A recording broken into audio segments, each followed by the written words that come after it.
2022 Catalyst Confluence Fellow.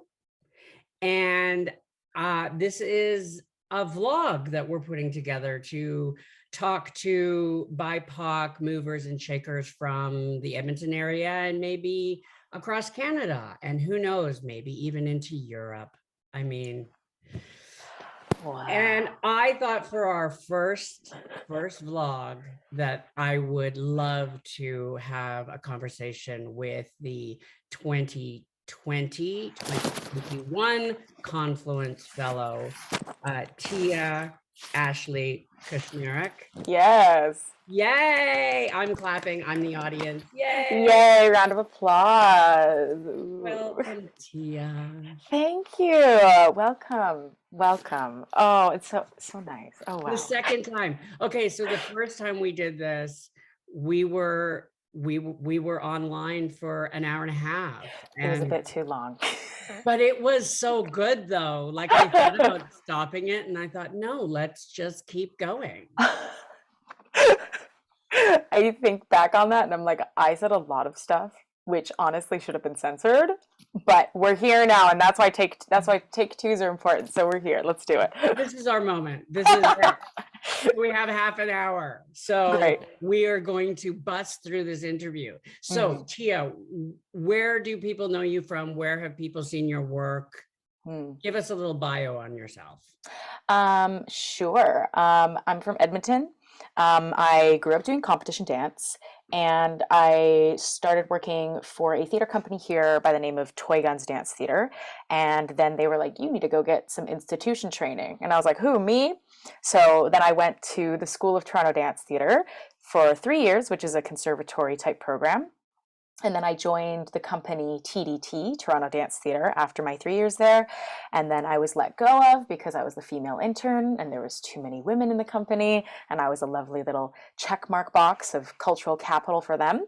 And then I decided, okay, I'll go to Vancouver. So I have started working for a company there called Shea Kubler Radical System Art in 2018. And I've been working for them ever since. And I have also been doing my own creative projects on the side. I am a moderator, I am a curator, I am an illustrator, animator, as well as, I don't necessarily choreograph, I like making movement. I would say I'm more of a movement director rather than a choreographer, but I do a lot of writing. I dabbled a bit in stand-up comedy. I love working with collaborators and specifically artists that I know have been underrepresented. And I'm a storyteller and I love telling stories. And in any way possible. Yeah. In any way possible. That's kind of it. I mean, a lot of my work has been presented online as of late. So unfortunately, if you have not been keeping up to date with me online, you might not know my work exists. And because I perform in Vancouver with Shea Kubler Radical System Art, there's not a lot of opportunity for it to be seen across Canada. However, the company is an international touring company, so we do have a chance to be seen globally, not necessarily within Canada. And hopefully there's an international tour happening in April, and hopefully COVID doesn't stop it. And in the chance that COVID does stop it, no matter, we'll reschedule and we'll get back into it. So yeah. What I love about you, well, there's a lot I love about you. Not in the yucky kind of love way, like the stalking love, like, oh, okay, cool. That will come in about a week. But right now, the type of love that I have for you is that there is something about having an artist's heart. And when I say an artist's heart, I mean, no matter how we can express ourselves through the arts, we find a way. And you remind me of somebody with a true artist's heart, not just dance, not just, I only do this. I think as BIPOC performers, especially in the Canadian landscape, it's only been in the last couple of years since George Floyd that we've actually been seen as wanted. So yes. I think it's important. So can I ask you, what did you work on while you were in the Confluence Fellowship? Yeah, I pitched to Confluence the idea of a play called The Race Play. And it's kind of inspired by the same name of The Slave Play by Jeremy O. Harris. And I was also inspired by the work of young Jean Lee, The Shipment. And both these plays are problematic in their own rights. However, as someone who's a BIPOC person and as someone who works within dance, a lot of the work that I end up performing in, doing is quite subtle. There's no text, everything is subtext, everything is metaphor, yada yada, hyperbole, yada yada, but nothing is text. And because a lot of my training comes from improv theater and dance theater and clown, I knew I needed to get a better understanding of writing, playwriting to be specific. So that's what I applied to Confluence initially for, was for mentorship within playwriting, and specifically this play called The Race Play, Yeah. and directing. Yeah. Because they're a theater company. I want to have this information. And the play essentially is a one-act naturalistic play around 3 female roommates, and each roommate is clearly a different racial identity. There's a white roommate, there's an Asian roommate, like Oriental roommate, and there is a Black roommate. And as this play goes on, it's a bit of like a Fraser comedy of like mishaps, like someone enters in the door, then someone leaves, and then someone comes. So there's like all this miscommunication, but there's also, showing of class. Yeah, there's not only systemic racism that's addressed within it, but also just stereotype and just racism, period. Because racism can be thrown at anyone, no matter who you are. Like, I can be like, I'm a white kid, I eat with a big spoon. That's me being racist towards white people. Yeah. But also it's like then the system of the discussion of like class races. Like that's what I was also being like, how do we address this? And at one point, the act ends, and then when Act 2 begins, all the actors have switched characters. So now there's like a rotational aspect that happens, and the act begins again, and as the play unfolds, they rotate one more time, so you as an audience are left with this thought of like, what am I actually seeing? Who belongs where? Is this okay? Should I actually be seeing this? Like, is this okay for me to like see? And at the very end, the actors sort of like drop both their character selves and their actor selves, because there's a secondary plot that exists, and they address the audience and they're like, what would you like to watch? And the audience has to vote on a world in which they want to see in order for them to leave. And it's sort of, again, it's not, and we talked about this before, but it's not for people of color. Yeah. That's the audience, the people that should be seeing this work should not be colored, because we talk about this every day. This is like a constant rigmarole that goes on in my head. To the choir. Yeah, exactly. And then COVID hit. COVID hit. Yes, exactly. And so, like, just the fact that you, I love the fact that you created something that has, I'm sure when you first pitched this to people, you heard I don't get it. I don't think it could be done. And what I love is that you use the Confluence Fellowship as sort of an incubator of, and you just went for it. Yeah. But then COVID hit. So what was it like to have this opportunity as being invited into what is known as generally a white space? What was it like to get this opportunity and then COVID hitting? I think that, well, in the context of this opportunity, COVID had hit and then I got this opportunity. Okay. So I knew going in that it would still be within COVID boundaries. And that was something that I was like willing and ready to accept. Yeah. And truthfully, like, all I really needed was monetary support. Yeah. Because I knew that with the collaborators that I worked with, Jocelyn Ma, Shamsa Belmore, and Clark Blair, they're all brilliant, like, theater artists in their own right. And in fact, like, we workshopped this together. It's a play that's written by all 4 of us in the end. So all I really needed was time and space and funding. Because again, if I pitch this idea as a dancer, pitching to a grant body, being like, hey, I want to make this thing, no one's going to give me money. No one will. And this is just like, even if they were, it would be like a letter of being like, you were in this bracket, but we said no. Yeah. And I totally get it, but at the same time I'm like, no, I don't get it, because I need that, because this is a story that needs to be seen.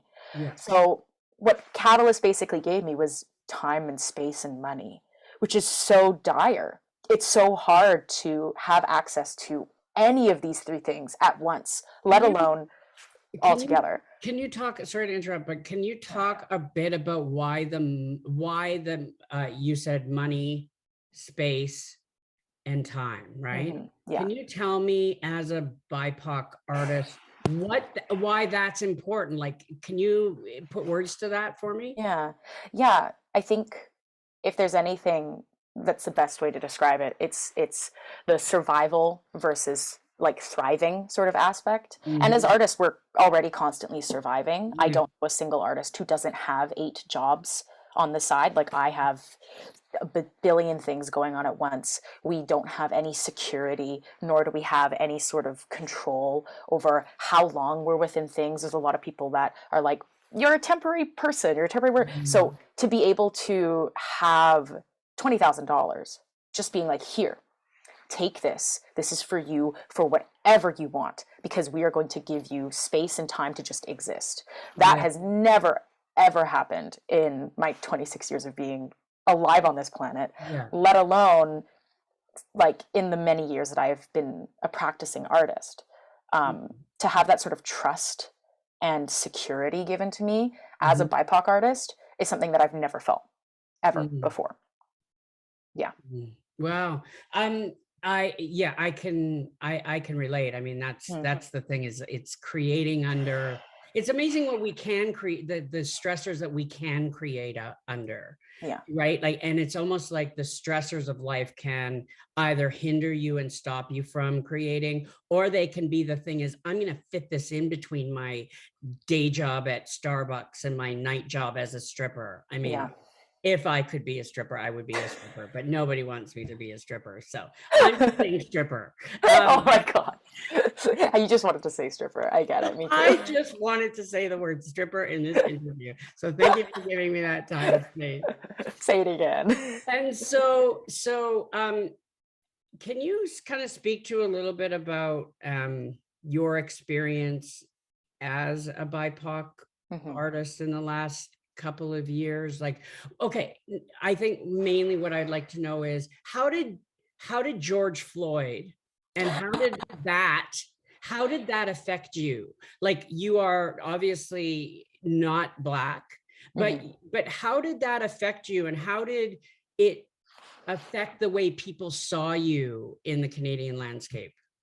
Um, I'm gonna quote this from an essay by an artist named Shannon Litzenberg, and she wrote an essay about how to basically change the dance ecology within Canada. Mhm. What's better ways of sort of implementing, yeah, like gender, race, and Yeah. like like all of those things. How do we allow for the system to flourish? Do we innovate? What do we do? And one of the words she used specifically in description of this was cultural capital, and how cultural capital is a trend that occurs Mhm. when things happen outside of the community, when things happen outside of the arts, and then all of a sudden the arts are expected to show up for things. Everyone posting a black square, um, all of that sort of stuff. It's cultural capital. And for me, ever since I started working, because my industry is dance, I can say that. I work primarily Yeah. within the contemporary dance industry, not commercial, not ballet, the independent contemporary dance community within Canada. Yeah. The more you dig, the more you're in it, the more you see people, the more you understand how the systems are run, the more you realize how much you are just check marks on a box. Mm. And this was something that was like made blatantly clear to me when I was hired at Toronto Dance Theatre for being the female intern. But it was also blatantly clear to me when I was in college, when the artistic director pulled me aside and looked at me and said, "You're ethnic, so you can apply for ethnic grants." And I Mm. was like, right, okay, right. So I have to play this game. In order to be seen, I have to play this game. Yeah. And I mean, it's not even just from like white artists either. It's also from people of color. Like Yeah. there was an artist that hired me, and I was called the urban dancer, and I was the only person of color in the room. The only female person of color in the room, and I was paired up with the only other visible person of color in the room, and we were forced to make an urban dance duet while everyone else got to do solos of contemporary dance. And I was like, these things just continue to happen. And so Yeah. when George Floyd happened, Yeah. it was interesting because all of a sudden people wanted to hear from me. And I'm Mhm. sure this was something that happened to you, Yeah. where I have a lot of colleagues who are people of color who were forced to be in positions where they had to all of a sudden be mediators, had to all of a sudden be Yeah. like, this is how you do it, this is blah, blah, blah, blah, blah. And while that's nice, I also have to acknowledge the fact that it was a trend. And guess what? It's going away right now. All Mm. the opportunity that I've had in the like beginning of COVID, during the cultural riot that happened, and during the span of that whole year, all of the opportunity that I had garnered was either due to the fact that there was a BIPOC presentation of artists, there was a need for a BIPOC artist to come in and do something, or they got funding from the government specifically Mhm. for a BIPOC artist. Mhm. And it's interesting because now when I reach out to some of those same people, when I reach out to collaborators and things, the answer is the same as it was pre-COVID, which was I don't have time. In Yeah. fact, we're going to pre-COVID now. We actually don't care about you. Come back to us in 2024. Yeah. And it's interesting. The devaluing cycle happens once again. And when the cultural, like when the riots happened, it was intense. I had a lot of colleagues who were scared to talk to me. Yeah. I was scared to. I remember like messaging my RSA, the company, and being like, "What did you guys see when you first met me? Like, did you see me as a person of color? Because I'm mixed. Mhm. Like, what did you see?" And I understand that was actually quite unfair on my part to like put this upon a group of dancers who were kind of like, "Oh, what's going on?" But at the same time, I think that my question was valid. All I wanted from them was to say, "Yes, we see you as you are, and we understand what's going on." However, I've had multiple phone calls with artists who are like, "I don't get it." And it's not like they don't get it, it's just they've never experienced it before. They've never experienced someone leaning over and like whispering racism to you. Yeah. Yeah. Because as I mean, I'm in a weird position of being mixed race where sometimes I'm perceived as ethnic and sometimes I'm perceived as white, and I actually don't know when it's happening Yeah. Yeah. because Yeah. I'm both. So And you're so being to gaslit all the time, right? yeah, You're yeah. exactly. And I mean, I totally thank you for kind of putting words to that because how are you feeling now? Like, are you, um, it feels to me that a lot of these opportunities that we're now getting that are now starting, Black lives are starting to matter less, Yeah. you know, uh, it feels like a lot of the things that have been happening are performative, right? Like put you on a website and when we use your black face or your brown face, your brown female face on our website, in our on our posters, suddenly the questions stop. Yeah. And is there work being done? And so how do you feel about that? Like how do you plan? Because I think as people of color, we have to plan, okay, Black lives, like we need to take everything that we can get now. How do you plan for a year from now? Like, do you put thought into that or how does that work for you?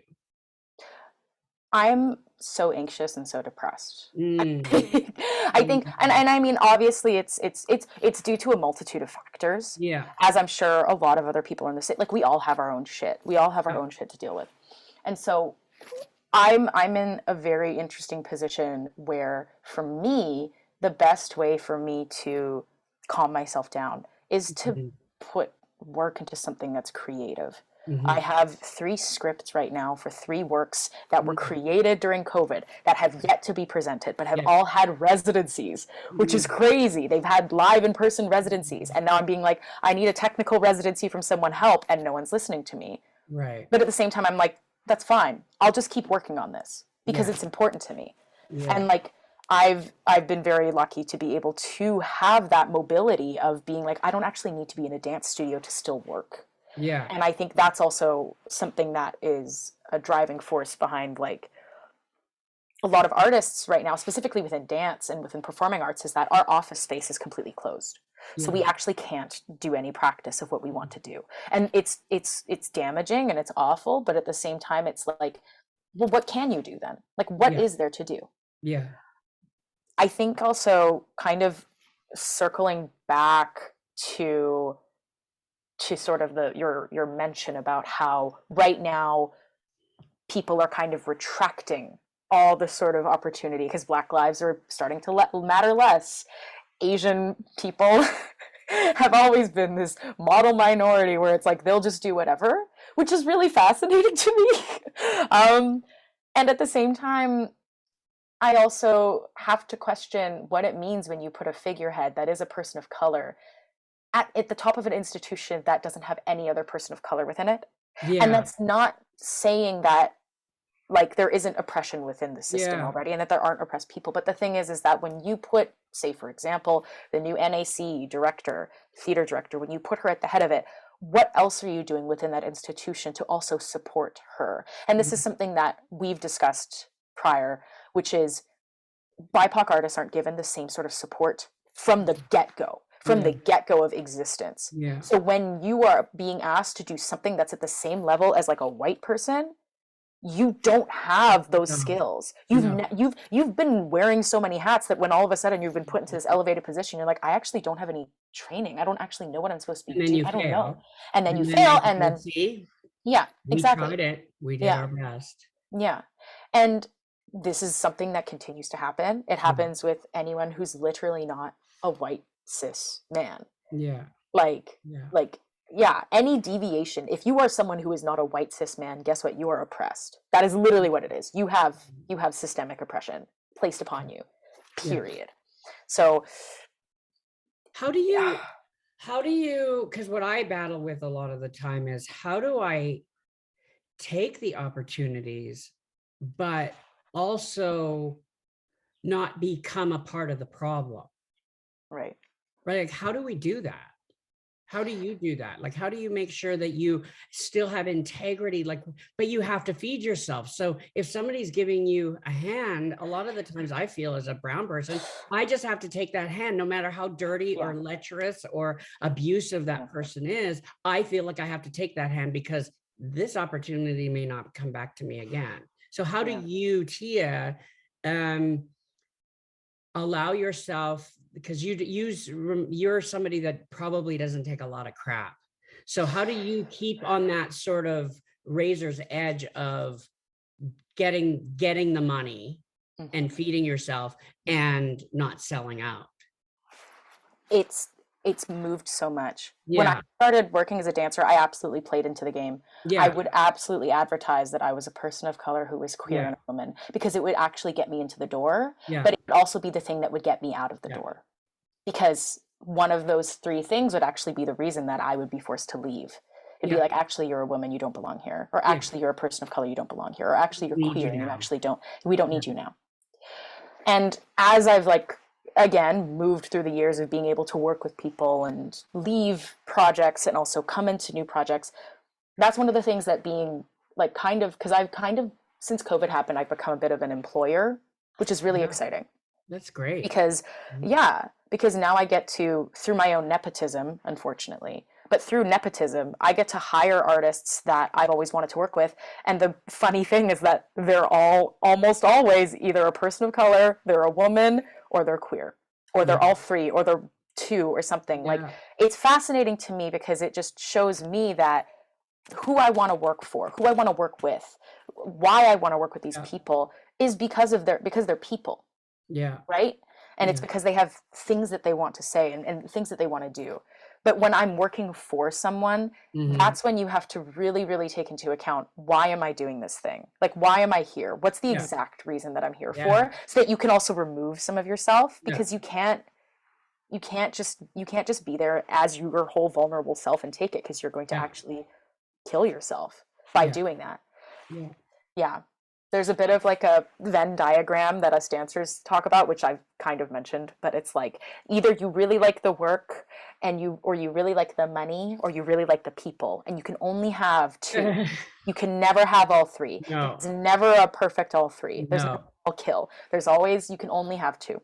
But you do try to, I find myself trying to find that balance. And I think that, it's funny because we talked the last time about, the segregation within the granting bodies, right? Yes. Like the everybody grant, and then you apply for the everybody grant, and then you have a week to, but wait, there's more. You're a Black person.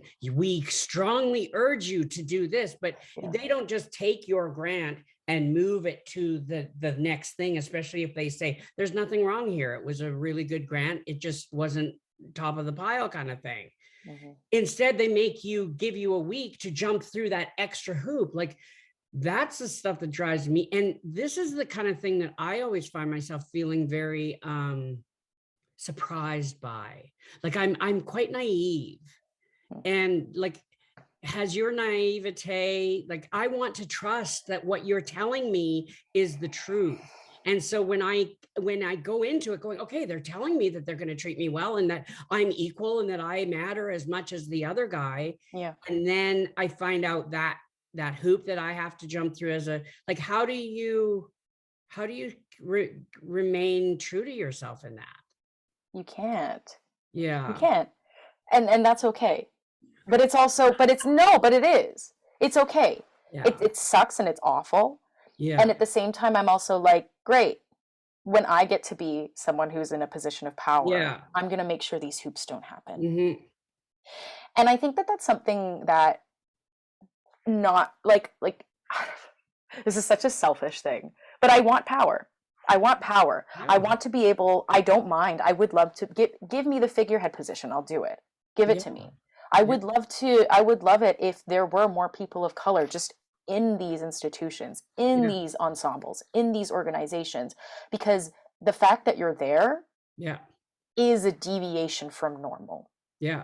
And in that deviation, there is a moment of blossom for change. Yeah. And yeah, there's hoops, and yeah, it's brutal. And like, sure, I'm 26 and I've got more energy to jump through these hoops. But also I'm like, I want to make sure that by the time that I am in my mid 30s, the next artist who is coming up and they're in their mid 20s and yada, yada, they don't have to go through the same shit that I go through. Yeah. And to be completely honest, I don't know if I see that from the community right now. And this is like me being quite shallow-minded, even though I have worked in Vancouver, Toronto, Edmonton, and Calgary. Like, those are the four cities that I like hop between. There are some artists who are like implementing things happening, but however, there's some artists that are like, this is how far I'm going and I'm done now. Yeah. And there's no reaching out. And actually that leads me into kind of like one of the questions, like, who's your mentor right now? Like, my mentor's been the same person, which is Jake Hasty, who is the director of Toy Guns, who's now the new director of Edmonton Dance Theater. Yeah. But he was the first person that gave me a job. And he was also the first person that let me be who I wanted to be on stage. I had never actually been like openly queer in this space before. I'd never been able to actually openly talk about my own desires, my insecurities. And yeah, this honest to God, white cis man was kind and was open. And he was able to understand like where he was in accordance with things. And like, I don't know, that's another thing I really do respect about Jake, is that he understands change and turnover and what needs to keep happening. And he understands that, it's not my place anymore. And that's something that I really do respect, because I think that has to happen more often. Changeover, understanding of when the time and place, also when it's time to let go of something. Yeah. It's okay to let go. Yeah. And I think we hold on to things so tightly that we forget why we're holding on to it. Well, and we get, like I've had a couple of conversations with artistic directors here and in Vancouver, and it's usually Caucasian male who have been, like, there are people here who have been the artistic directors of theater companies for like 20, 22, 23, 24 years. Yeah. And then when I kind of one of these people kind of made mention about how, I'm the one that always hires the Black people and the women. I'm the one that does that. And still my board is thinking about maybe getting rid of me. And I'm like, yeah, but you're the gatekeeper. You have to, it's about like, I wish more things had a spirit of rotation, right? Yeah. Like where you go in, you get yours, and then our jobs are to, and this is like perfect world, like fantasy bullshit that I'm utopia. But utopia, like where, but that's how I'm taking myself right now, is I'm 53 years old. I've been where you are. And I am now choosing to pass the torch. Yes, I'm not dead. I can still do my stuff, but I love the fact that that's how you are thinking as well. Like, helping the people that come behind us. Yeah. And hopefully they will have an easier path than the ones that we have and the people that came before us. Exactly. But I don't know if that work. I think we have a lot of work to do as BIPOC artists, as queer BIPOC artists, right? So I think that we do have a lot of work to do on this. Yeah. I mean, I don't expect change to happen in my lifetime. And I don't think anyone else should. And I think to expect change happening in our lifetime is deluding yourself. I think it's delusional. And I think it's actually idiocy in a weird way, because you're actually strangling what momentary change that actually could be implemented. Again, different conversation, different tangent about like radical ideas and yada yada, and we're needed. Those things are needed. Those things are needed to propel things forward. Those things are needed to happen. But you also need people that are going to be willing to toil and be hit with shit and just keep digging, and not just be the one that like ignites the bomb. You need someone to also be in there digging. And I don't know if we have those people. Well, and what I'm finding a lot of the re-education that I am doing, because I have a lot of people that work in like healthcare, like Caucasian people that I'm working in healthcare that are, you know, the leaders in setting up systems for people to live better, social work and all that stuff, who literally this summer having a conversation with a couple of these people, and it's like they were shocked that I'm saying Black lives are mattering last. Well, but George Floyd, but the police officer got charged, and I'm like, so it's our moment to change the system. Each time something like these secular things happen is that big. And if we've missed it now. We are now, you and I are sitting here having conversations about how it's already going back to what it was before.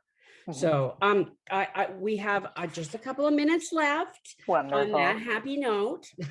But no, this is good. This is interesting conversation, and I think much needed, and probably we need to do more of it. What are you working on now? Like where can people find you on social media and stuff? Yeah, people can find me on Facebook. I'm very, very, very active on Facebook. It's my preferred health site. I'm also quite active on YouTube, and I have a website that you can catch me on. And a lot of these things are archival. Give us the... Oh, okay, cool. Yes. YouTube, just my name, Tia Kushniruk, and then Facebook, Tia Ashley Kushniruk. And then my website is tiakushnir.uk. Hopefully we can get that domain name. Yeah, hopefully we can get that down. Yes. And kind of the last question, what's coming up for you? Like what are you working on? I'm actually going to be heading to Toronto to create a piece on my college, School of TDT. I'm going to be creating a work on the second year students, which I'm very excited about. And I am going to be working with a dear friend of mine, Deidre McDermott, while I'm there. And we're going to be creating a work for her. And then hopefully, cross fingers, I'll be heading back to Vancouver in March to teach some classes at TSV, as well as getting ready for international tour in April with RSA. RSA. And don't forget that we might be doing a little something in March. Woo! Yes, also that. Something in March. So yes.